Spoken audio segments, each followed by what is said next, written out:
Those of this station, its staff, management, or sponsors. Welcome to the Ask the Experts show with local experts in the fields of legal, health, financial, and home improvement. Enjoy being educated in such topics as personal injury law, community association law, family law, bankruptcy law, along with health show topics like pain management, men's health, and dental implants. Now, sit back and enjoy today's Ask the Experts with host Steve-O. Hey, welcome to Ask the Experts. We are on 4 stations, 1470 AM.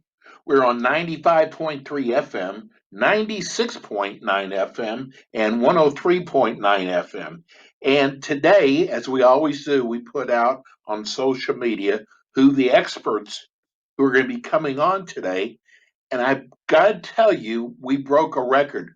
We got about 30 emails today from listeners wanting to know how they could watch tonight's show with our employment lawyer. And if you want to go and watch it, you can go to our Facebook, which is Ask the Experts host Steve-O, and you can actually watch the show live. We are live. A lot of shows with the virus are taped. This is not a taped show. So if you have a question, you can call in. If you'd like to talk to our employment attorney, Richard Seller. Hi, Richard. Hey, Steve, how are you? Good, buddy. How you doing? We're all getting through this. Maybe need a little bit of a haircut, but other than that, we're hanging in there. So listen, Richard, I cannot believe how many emails we got today wanting to know what time the employment show came on. That's a pretty big subject right now. Oh, it's huge. I mean, between the amount of millions of Americans that have lost their jobs and are struggling with how to apply for unemployment, to the folks that are working who are being subjected to perhaps unsafe work environments, being forced to work in what I'll call COVID workplaces, to how to deal with overtime. It's just been a crazy time for us as employment lawyers as well. Well, I read an article about Mark Cuban today, and being from Dallas, I still keep up with the Dallas Mavericks.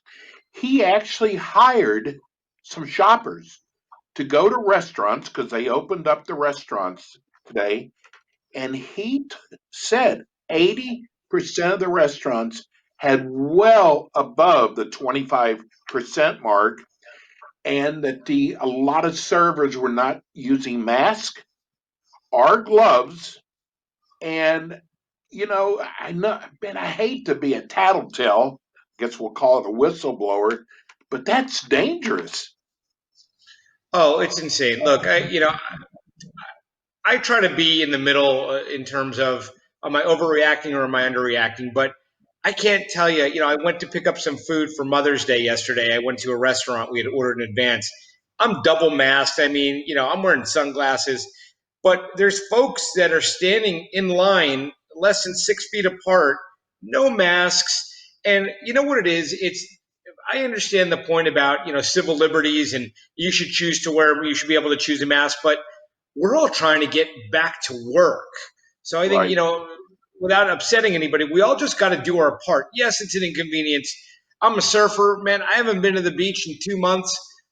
It's a sacrifice for everybody, but folks are dying and losing their jobs. So the sooner we can get everybody back to doing things, properly and really just getting this quarantine over with, man, we're going to be able to go to bars. And I'll give you an example. I know that in Naples, a bunch of restaurants opened up. I told my staff today, because I have some folks working in the office, socially distanced in space. But I said, look, here's your choice. If you want to continue to work in the office rather than remotely, you can't go to bars, you can't go to restaurants, you can't go to beaches. If you want to do that stuff because you're just sort of losing it, you can do it. That's your choice. But you can't come into the office and perhaps expose the rest of the staff. You got to work remotely. So Good for you. yeah, listen, I don't know that that's such a popular decision. As a boss, you generally don't have the entitlement to tell people what to do in their free time. But if there's bringing potential danger or exposure into the workplace, it's understandable. I'm hearing some people go, this is all a big hoax. Richard, 80,000 people have lost their lives. Now they're projecting 135,000. And I'm like, why is it going to jump? And they said because we're becoming more mobile, that the numbers are going to jump up. Yeah, I mean, the deaths from the virus alone are bad, but what you're also seeing, and what I don't think a lot of folks realize, is with unemployment, okay, with losing jobs, with people not being able to work to get out of their houses, a lot more people are going to die as well from depression, suicide, violence. So there's no great answer here for anybody. But in terms of the workplace, I mean, we got to get folks working again so that they can Right. provide for their families. Boy, it's going to be a tough balancing act. So there's a lot of people in Florida are complaining that they can't even get through to unemployment. And this has been almost 2 months now.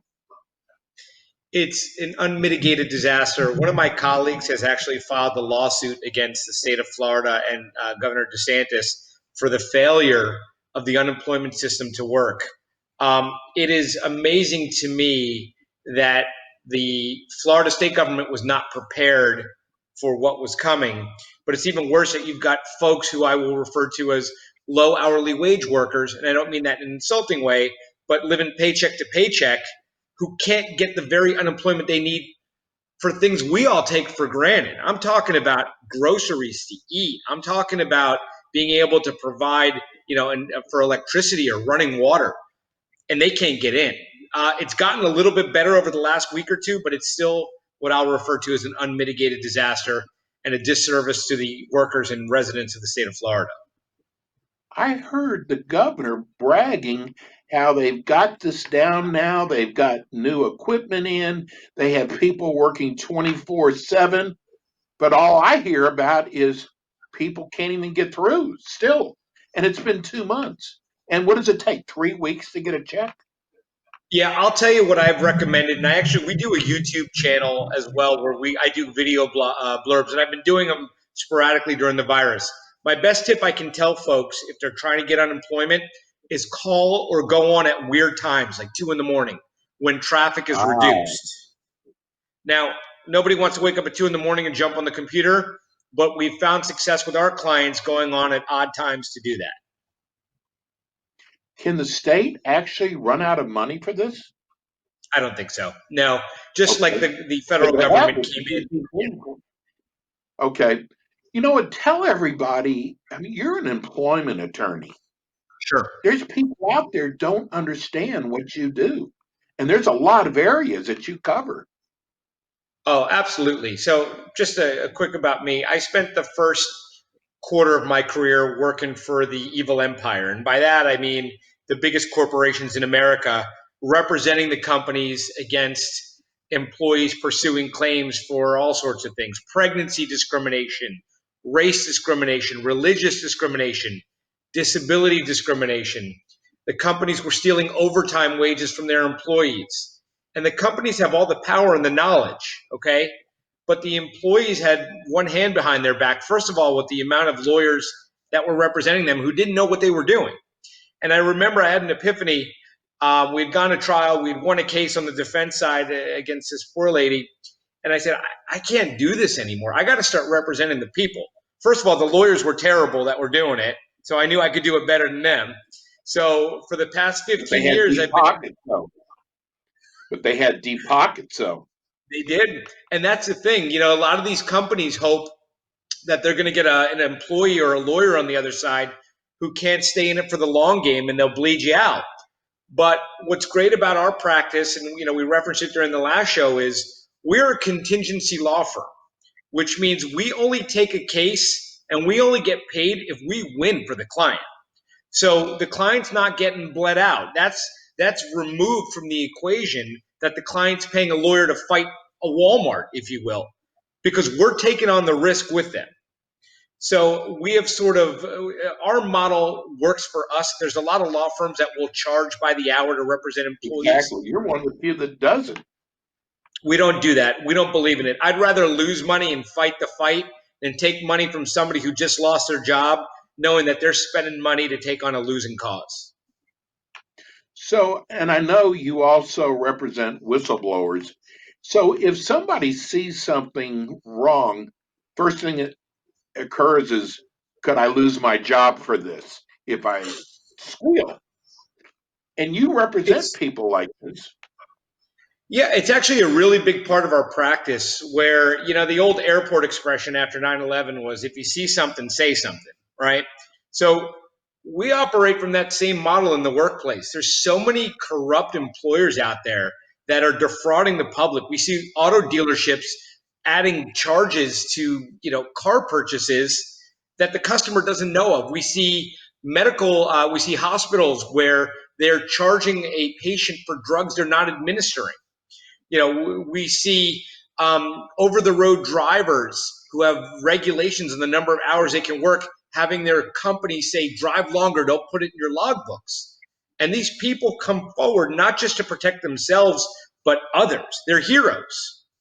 Okay, so what the law is in Florida is that if an employee comes forward and objects that they have a reasonable belief that what the employer is doing is illegal, and they get fired in retaliation for that, they're a protected whistleblower entitled to damages under the law. Wow. Well, that's absolutely good to know.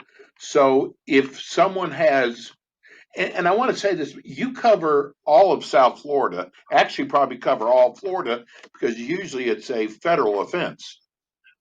There's laws, there's federal and state laws, and they kind of work together at the same time.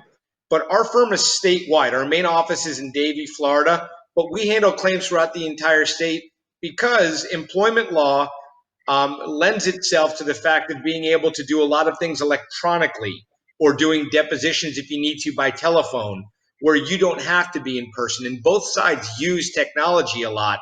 So they're also doing it over the telephone or by a Zoom call. So there's no disadvantage to it. When it's time to go to trial or mediation or something really important for the case, though, we're there. So, you enjoy litigating if you have to. Listen, Look at the smile. there's so many employment law firms out there that operate on the There basis of, really well, we'll are. just take the best offer we can get. And what we've learned over the years is that a bully hates one thing, and by a bully, I mean the employer. They hate the taste of their own blood. And I don't mean that we're not really going and beating people up, but we mean it, figuratively, just as a disqualifier or qualifier. But what we found in our practice is we tell defense lawyers out of the box, we're going to trial on this case if they don't do the right thing. And now we have that reputation that if you get seller's firm on it, they're going to trial. You may as well pay top dollar now because you're going to spend it anyway. Well, before we go to break, I want everybody to know this. Sometimes you think you can just handle it yourself. Don't do that. Give Richard a call. This is what he does. I mean, he doesn't have 25 shingles outside his door. He's got one shingle. He does employment law. And don't listen. I can't tell you the amount of people I know who want to save some money and do it themselves, and they got blasted Yep. because you're going up against some really good attorneys that want to pay you the least amount possible. Richard, give everybody your phone number and your website. Sure. So our toll free number is 866-344-WAGE, which is 9243. And our website is www.florida, all spelled out, overtimelawyer.com. Okay, we're going to go to a break. When we come back, we'll have more with attorney Richard Seller. We're talking about employment law. We're going to talk about termination and overtime, a lot of areas. If you have a question, you can give us a call here at 888-565-1470. We'll be right back.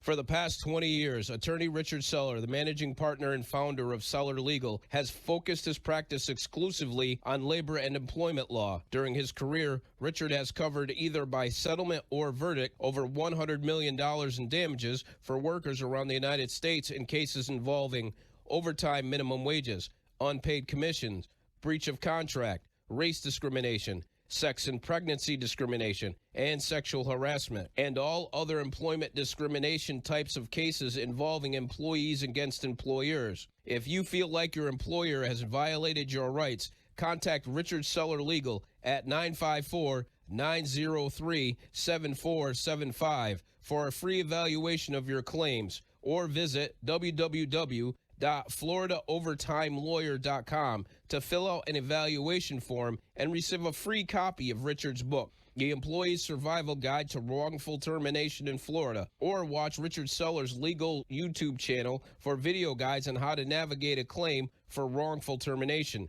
As always, their review of your situation and initial consultation is free of charge, and if they take your case, they do so on a contingency basis, which means they don't charge you any out-of-pocket money, whether they win or lose.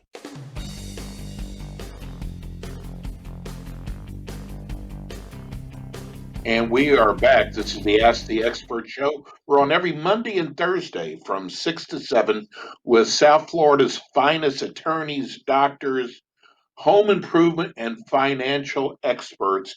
We are doing our employment law today, and we're here with attorney Richard Seller. Richard, when you have a virus, is there wrongful termination? Yeah, there certainly can be. We talked about the situation, for example, with the whistleblower. We just were retained by a new client today who works in a hospital setting, and there was an instruction from one of the directors that people don't have to wear masks in the hospital when they're not working on patients. And our client said, guys, this is unsafe and I think it's illegal. And he got fired. So he's a protected whistleblower. So, yeah, so that's a situation we're seeing. But you're also seeing situations occurring in the workplace right now where employers, because they're nervous about pay, are stealing hours from employees. We signed up another case earlier today where an employee is working overtime, but the employer is chopping the hours off their time records and only paying them for 40. They're stealing money from them. So, yeah, there's a lot of things running rampant. So is there guidelines when you have an illegal termination? How do you decide what the monetary damages are?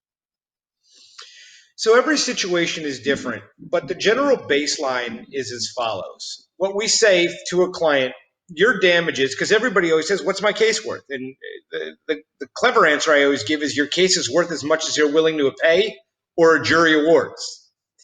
But what our baseline generally to our clients is we say, look, out of the box, our demand to an employer is going to be 2 years of wages from the date you were fired, and we project out 2 years because we don't know how long your case is going to take to resolve or if it will resolve. Okay? Now, an employer is not going to roll out after we make a 2-year demand for pay with one of those big golf checks and say, here you go. But our hope is that we can get the client enough money in terms of a settlement or by a verdict that's going to bridge the gap between this illegal firing and their next move in their life. These aren't lottery tickets. These are make-whole tickets. Are most of your cases one person's word against another's? So, yeah, and it's a good question. That must Oftentimes in make the it tough. workplace, it is. But at the end of the day, the standard of proof is preponderance of the evidence. To win a case, a civil case for an employment law, in an employment law case, we have to show 51% that our case, our version of the facts, is more plausible. In a criminal case, it's beyond reasonable doubt, which is Right. this. But what we explain to juries when we do these cases is, ladies and gentlemen of the jury, you weren't there. I wasn't there. Our client says the light was red. They say the light was green. Who do you believe? And if you believe us 1% more than you believe them, then your verdict must be for our client. Wouldn't you say the best time to contact you is right away? I mean, I'm kind of surprised, it's all over the news right now that this lady with Biden, I mean, 22 years later, like, why didn't she say something back then? But the best thing to do is to contact you right away. Well, absolutely, for a couple of reasons. One, the most important reason is there are deadlines to get these cases filed. So if you wait on it, and I saw one today, somebody contacted me that got fired 4 years ago, and they wanted to pursue something, and I said, unfortunately, you had a great case 2.5 years ago. So there are certain deadlines on each of these cases. They're called statutes of limitation. But also, the sooner we get involved, the sooner we can get our client protected and give them guidance in terms of here's what you need to say to unemployment. I need these records. Here's the type of job search I need you to start doing to get your family, to protect your family. So, um, an interesting point is what we're seeing a lot now during the COVID virus is folks that were fired 6, 7 months ago that didn't pursue anything at that time are now realizing they should have pursued something and are contacting us. We're seeing a lot of November firings and December firings in potential cases rather than what's going on where the whole world's getting laid off right now. So I want, because we talked about this at the beginning of the show, and we have a lot of people who are tuning in for the first time. The best time to contact unemployment is probably in the middle of the night. That's correct. So the best time is always going to Almost. be at those odd hours. And there's a live voice there. Can you do it by phone, or is it by? Because I heard they've been crashing their website. Well, I think a lot of the website crashing has been due to the volume of traffic during the peak working hours. Where our clients have had the most success is logging in at 2 in the morning, setting an alarm, getting up, your eyes barely open, but you get on at that time and there's less people on the website. And our clients have had success that way. What does a person need to give to the unemployment in order to start getting a paycheck? Do they have Sure. to? So Is there's it check stubs or? um, during the pandemic, I think they've really relaxed their standards. During normal times, you normally have to show, a tax form that you worked for the company. You have to show that you were fired for reasons other than misconduct. During these times, essentially, the application process is much more relaxed because they want to get the money into the hands of the Right. folks.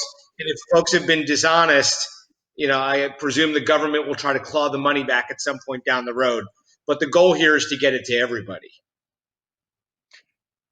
Tell everybody, why should I hire your firm? Sure. What I always tell folks is that the internet is the ultimate equalizer, right? Everybody's got a pretty looking website. Everybody, touts their world's greatest victories. There's so many different things that go into hiring an employment lawyer. And on our website, I have a list, I believe it's 10 or 15 questions that every potential client should ask their employment lawyer before they hire them. And one of the main questions is, how many times have you handled these types of cases? How many times have you gone to a jury trial? What do you assess the value of my case to be? And there's a whole list of questions that I encourage potential clients, whether they're considering us or another firm, to print out and literally run down the checklist to make sure that they're asking the right questions. This is a marriage. This is how I always describe it. When you hire a lawyer to fight for your rights, you don't want to just hire somebody off of a fancy website or a Google review. And we've got great Google reviews, but I tell people, look, talk to the lawyer, ask them what their assessment is of your case. And I'm sure customer service is extremely important to you. So the analogy we always give is that when your house is leaking and you need a plumber, you don't want to wait 3 days for the plumber to call you back. And you'd be amazed how many potential clients call us and say, hey, I called the other guys. I still haven't heard back. It drives me nuts. These are immediate situations where families have lost their source of revenue. They've been illegally fired. You need to jump on that and you need to attend to somebody's needs, whether you take the case or not. It doesn't cost anything to be kind. This is like one of the most important shows we do, and I'm telling you, next month isn't going to be different at all. I'm so glad you're part of the show. It's Attorney Richard Seller. Give everybody your phone number again.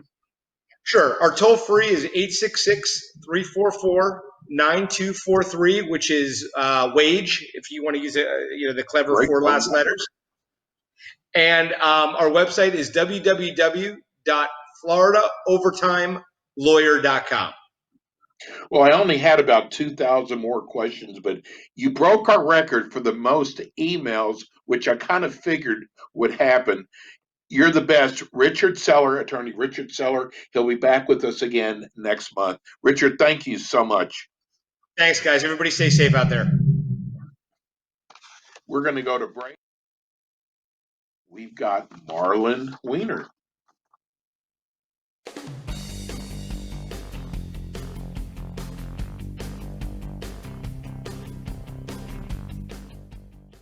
For the past 20